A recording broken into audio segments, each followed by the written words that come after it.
今日呢條片咧係跟進翻我差唔多半年前啦，有一條片係講過呢一個宏福苑嘅火災啦。嗰條片都算係幾多人睇嘅，咁所以就跟進一下啦。近期政府係俾咗個咁樣嘅方案出嚟俾宏福苑嘅居民啦。咁當然心水清嘅就會發現呢個方案咧係只有賣業權一個選擇嘅啫。無論你接受 A 又好 B 又好，所謂多個不同嘅選擇，其實都係賣業權啦。呢個方案當然係漏洞百出啦。其中一個就係呢一個所謂特設銷售計劃咧，樓換樓啊嘛。但係政府咧好似冇發現咧，一個正常人咧買私樓咧，佢係會經過好多嘅衡量喎。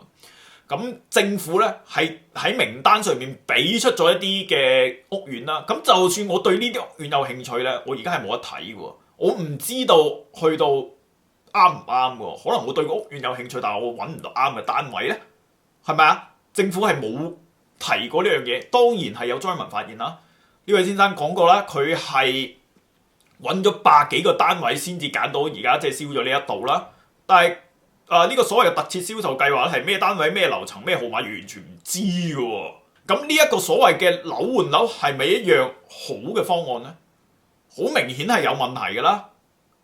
另外一個最大嘅爭議點就係收購呢一度，收購呢一度用大埔宏福苑援助基金嘅28億喎。大埔宏福苑援助基金係點嚟嘅咧？喺當時政府注資咗3億，然之後收集各界嘅善款而嚟噶嘛。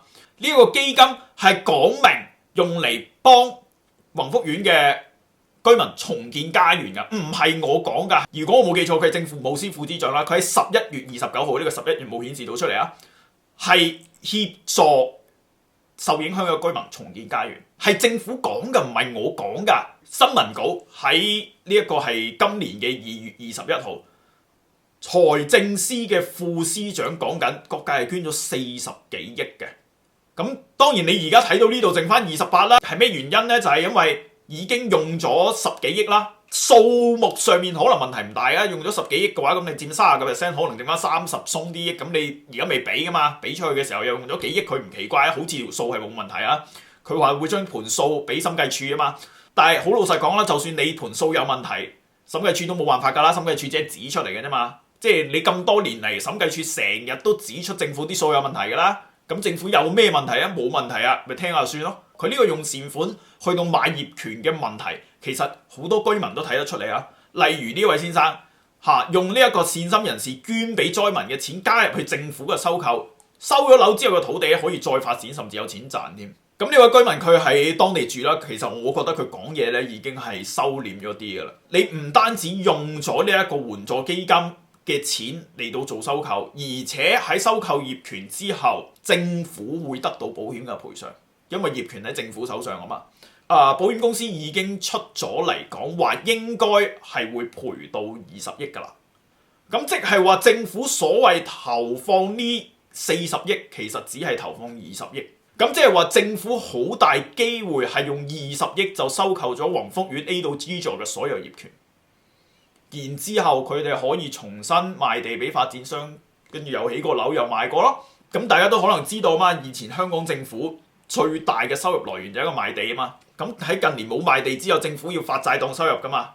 咁呢個應該係清楚啦。咁你用善款嚟到買業權，當然係好多人知道有問題啦。因為善款係應該俾災民，而唔係由你政府話點用就點用噶嘛。又有個官員出嚟話出唔出手單位係個人決定，唔應該同業主大會去掛鈎，因為佢而家係唔俾居民開業主大會。佢呢一個係偷換概念。嗱，我解釋清楚佢點樣偷換概念啊。如果佢冇呢一個嘅方案，政府方案嘅話，咁宏福苑呢28億啦，再加上保險嘅20億啦，我都唔當政府有掟錢都出嚟啊。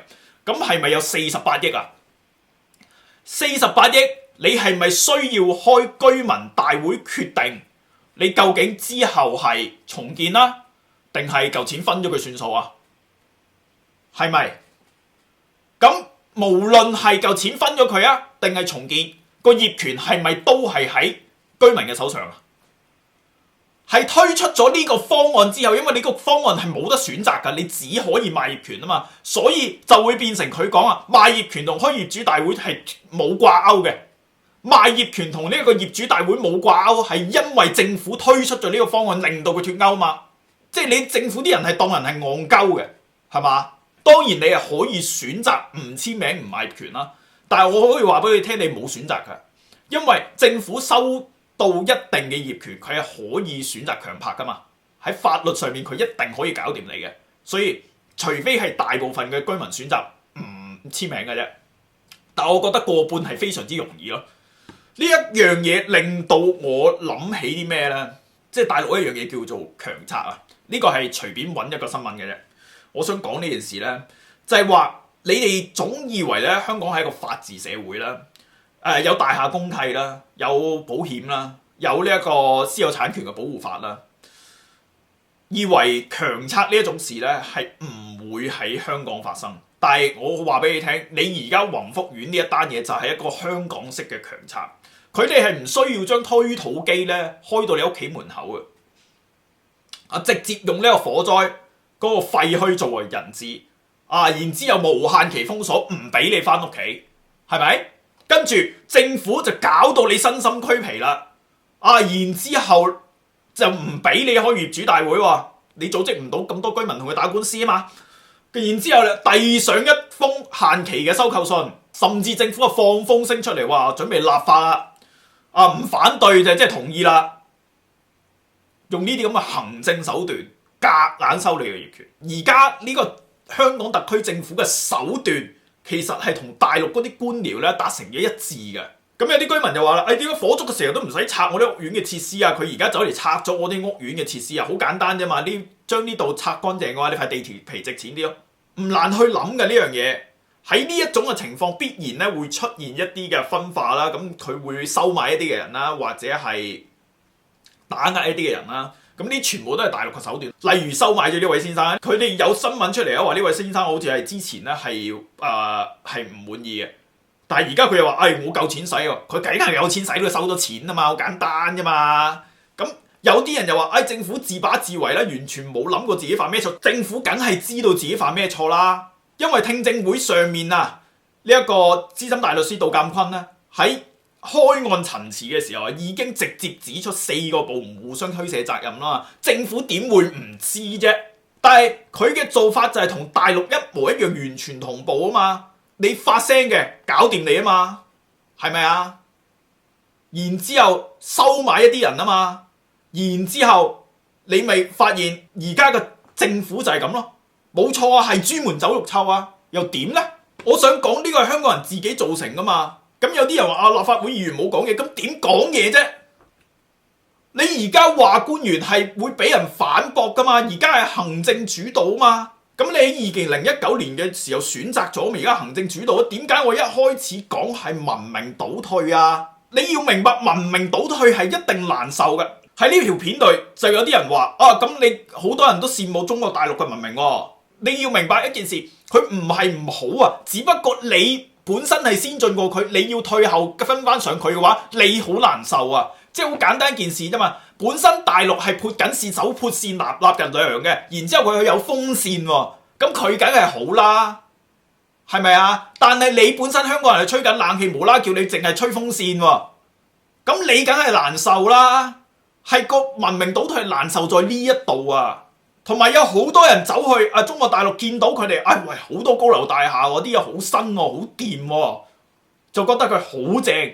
即係老一輩嘅人成日都舉一個例子啊！你而家買一個膠筒用得幾多年呢？以前我哋所謂嘅紅 A 膠筒係用幾十年都唔爛嘅。你要明白呢樣嘢喎。咁你點咪諗下香港點樣由一條小漁村變成一個國際金融中心？當年點解咁受各界嘅尊敬，而家係變成咗中國大陸嘅小城市啊？你所謂金融中心，所謂咁多 IPO 全部都係大陸公司啫嘛？有外國嘅大公司嚟咩？打仗嘅時候政府喺度吹中東資金嚟啊，有咩？即係全世界都唔係傻噶。你香港人選擇咗文明倒退呢一條路嘅話，你就要接受呢件事咯。呢一單嘢其實本身就係一個人和工程嘅監管失職，然之後監察者係應該要負上最大嘅責任，監察者咪就係政府咯。但係佢哋喺聽證會上面全部都話唔關佢事啊嘛，係咪啊？而你而家喺法律上面，佢係有權話唔關佢事嘅喎。你到今日冇一個人問責啊嘛 ，OK？ 而且佢好成功咁將呢一個吞噬咗168條人命嘅一次災難，轉化成一次規避法律責任、套取社會嘅善款，然之後吞埋個保險，跟住收埋幅地皮，非常精明嘅一個算計，係咪？當公權力由市民嘅守護者變成咗一個災難嘅掠奪者，政府帶頭喺度絞盡腦汁，諗緊點樣發災難財。你話俾我聽，呢一座城市嘅文明係冇倒退？今日宏福苑嘅居民如果接受呢一套荒謬嘅收購計劃，咁下一次災難係必然會再降臨喺你哋嘅身上。我唔係危言聳聽，唔係詛咒你哋，呢個係你哋嘅選擇，因為你選擇咗呢一個前車之鑑，係之後冇任何一條法律，冇任何一份嘅契約可以保護你哋嘅家園唔被合法地奪走。你哋要明白一件事，就係現代文明嘅防線唔單單喺高樓大廈裏面嘅防火設施，而喺公權力面對住最脆弱嘅市民嘅時候，有冇守住最基本嘅體恤？有冇守住最基本嘅人道、最基本嘅道德底線啊？香港而家已經係呢啲底線全部都崩潰啦。但我可以話俾你聽，居民係絕對會大部分選擇呢一個方案，因為佢哋2019年就選擇咗文明倒退。呢個係一個歷史嘅循環，從來就未走出過。咁呢個就係我呢條片想所表達嘅嘢啦。好，講到呢度先。